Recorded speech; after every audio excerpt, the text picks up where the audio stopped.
شروع کوم په نامه د خدای چې بخونکی او مهربانه دی. زه نن غواړم چې تاسو ته د زړه د حملې په پار معلومات شریک کړم.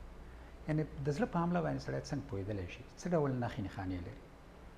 په دې کې چې دی د سینې درد وي او دغه درد یې د سوخت په شکل باندې وي، یا دا چې یعنې داسې یو دروند بار یې په سینه باندې پروت وي، او یا دا یې لکه دلته چې سیخ داخل شي او بهر کې خارج شي، نو شدید درد وي. دغه دردونه چې کوم دي یعنې د چپې اوږې، چپ مټ او همدارنګه چپ لاس ته چې دی خپرېږي. په ډېرو کم وخت کې د سینې ښي اړخ ته او همدارنګه د خېټې پورتنۍ برخې ته او لاندنۍ جامې ته او د غولو منځ ته چې دی خپرېږي.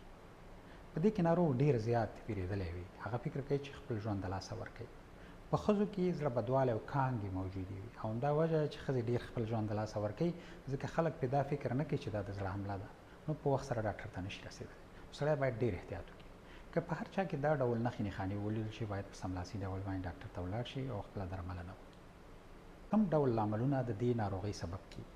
د وینې لوړ فشار، د شکرې ناروغي، تمباکو چې هغه په هره بڼه وي، سګرټ، چلم، نفل او همدارنګه مخدره توکي، دا ستر لاملونه دي. خو ځینې نور لاملونه هم شته، لکه په میراثي ډول باندې که د چا مور او پلار په دې ناروغۍ اخته وي، اولادونه هم په دې باندې اخته کېدای شي، نو باید ډېر زیات فکر وکړي په دې باندې. د دې ترڅنګ روحي فشارونه او داسې نور لاملونه هم لري، خو عمده یې همدغه دي چې موږ ووایو.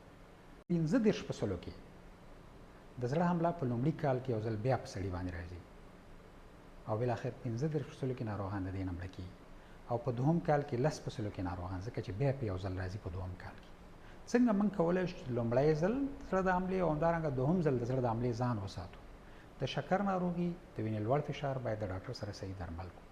تل باید د بدن د ښکلا په لوبځای کې سپورت وکړو، دا ډېر زیات مهم دی. که د دې شونتیا نه وه، ځکه په کلو بانډو کې د دې شونتیا نشته، موږ او تاسو کولی شو چې 10,000 قدمه واخلو، په یو حوض کې ولامبو، نیم ساعت سایکل وچلو. همدارنګه غذایي رژیم لکه سبزیجات، تازه میوهجات، هغه شیان چې ډېر زیات خواږه وي، خواږه خوږ څښاک او همدارنګه خواږه شیان، چاکلیټ، بوره او داسې نور، د دې څخه باید چې دی ځان وساتو.